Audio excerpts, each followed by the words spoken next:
Béni soit Dieu.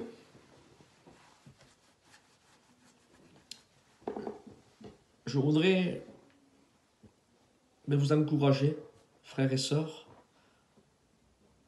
à travers la parole de Dieu, à la demande de mon frère John, du plan de grâce. Non, je le fais avec mon cœur, j'aurais préféré être avec vous, corporellement, mais les circonstances et les temps ne nous le permettent pas. Mais je pense que Dieu permettra dans sa grâce qu'on se voie. Si ça ne sera pas au plan de grâce, ça sera dans le ciel, mais on se verra. Vous dire ce que vous savez, nous vivons un temps difficile,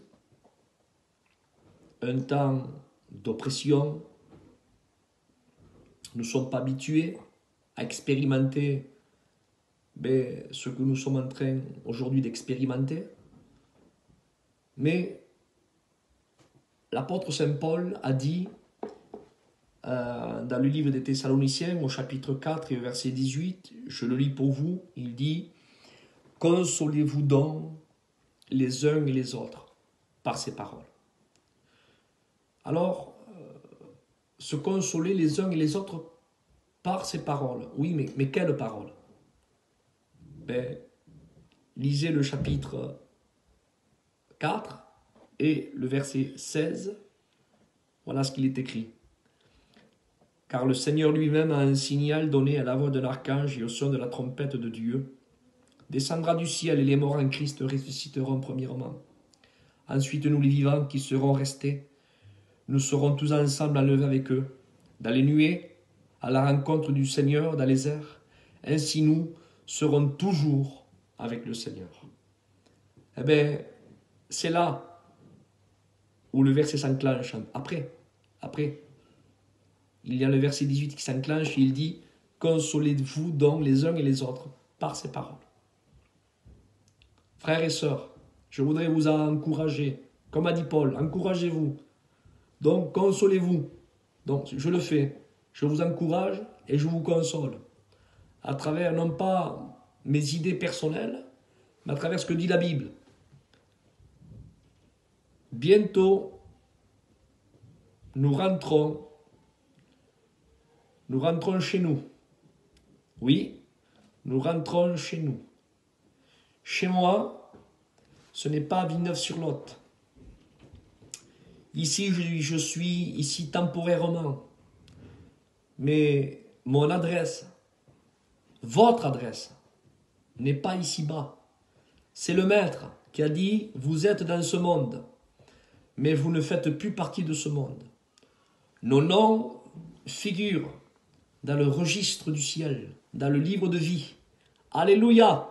Et bientôt, nous rentrons chez nous, avec nos bien-aimés, avec ceux qui nous ont devancés.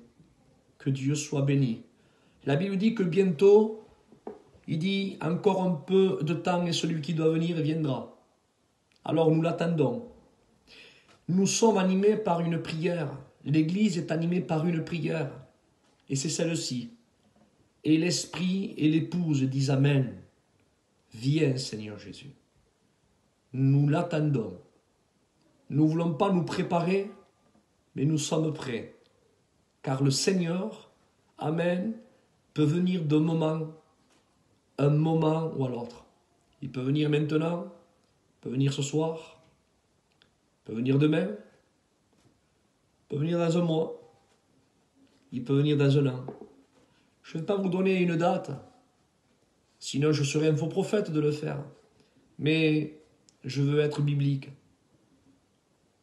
La Bible dit, dans Matthieu, dans l'évangile de Luc, au chapitre 21, au verset 28, il dit, quand vous verrez ces choses arriver, levez votre tête, redressez-vous, parce que votre délivrance approche. Il y a des signes annonciateurs qui annoncent le retour de Jésus, venant chercher dans les airs sa bien-aimée, c'est-à-dire son Église. Il y a des signes annonciateurs. Et ces signes, c'est ce que disent les évangiles. Jésus a dit, il y aura des tremblements de terre. Jésus a dit, le péché sera accru. Jésus a dit, il y aura des faux Christ. Jésus a dit, il y aura des famines. Jésus a dit, il y aura des pestes.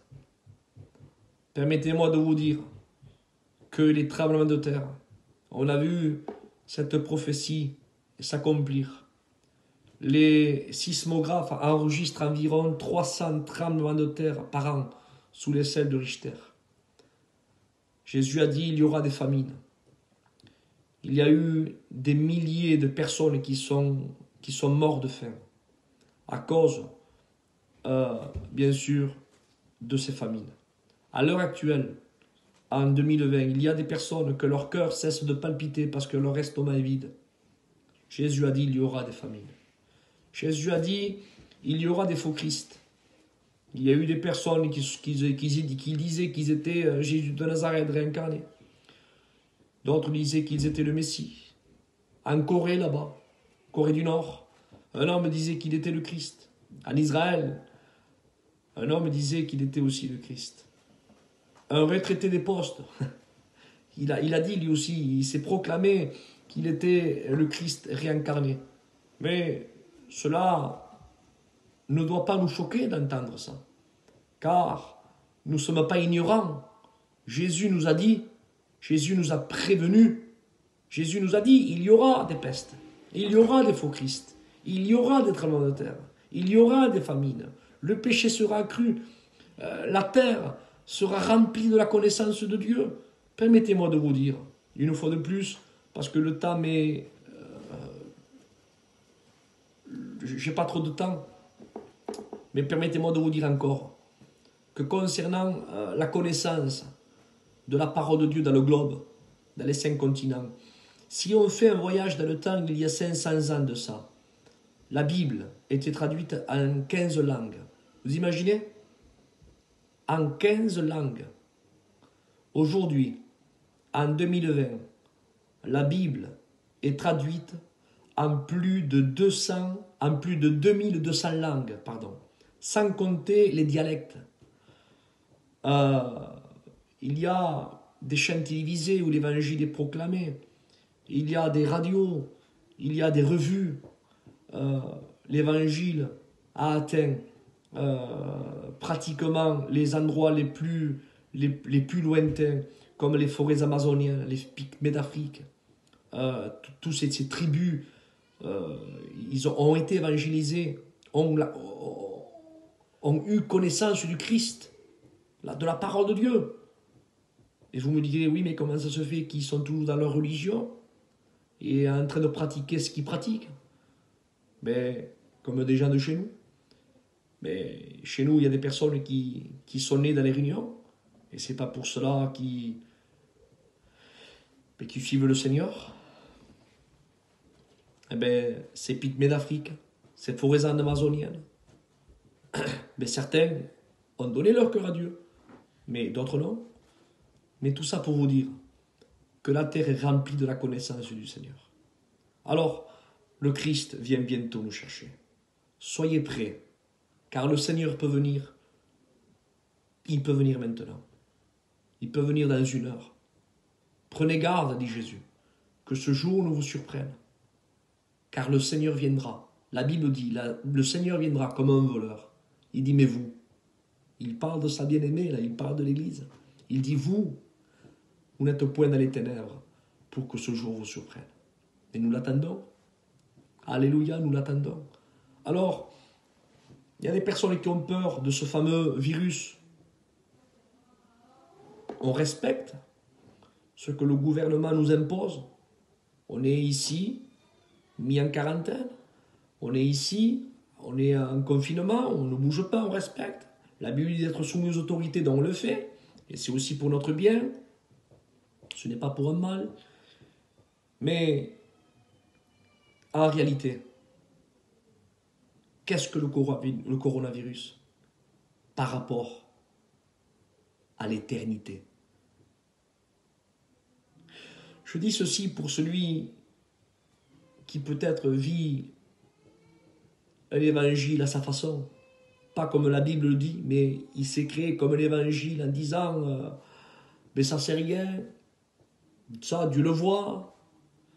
Mais permettez-moi de vous dire que moi, je voudrais exhorter ces personnes. Et je voudrais leur dire, à haute voix, n'ayez pas peur du coronavirus. Mais ayez peur du péché. Parce que le péché, la Bible dit que le salaire du péché, c'est la mort. Coronavirus, il va tuer, arrêter ce corps de chair. Mais Jésus a dit, n'ayez pas peur de celui qui peut tuer le corps. Parce que qu'est-ce que 30 ans, 40 ans, 50 ans, 70 ans, 80 ans, qu'est-ce que c'est par rapport à l'éternité? C'est insignifiant. Par contre, le péché t'amène à l'éternité, loin de Dieu, pour toujours. Alors, consolez-vous donc les uns et les autres par ces paroles. Le Christ revient, et la Bible dit que celui qui possède cette espérance se purifie comme lui-même est pur. Alléluia. Prions les uns pour les autres. Travaillons pour le Seigneur. Amen. Dans la prière, dans le jeûne, dans l'intercession, que Dieu soit béni. Voilà. J'avais ces quelques mots dans mon cœur à vous dire. Alors, priez pour moi, je prie pour vous. N'oublions pas ceux qui passent par l'épreuve. Nous sommes de tout cœur avec eux. Et que Dieu soit béni.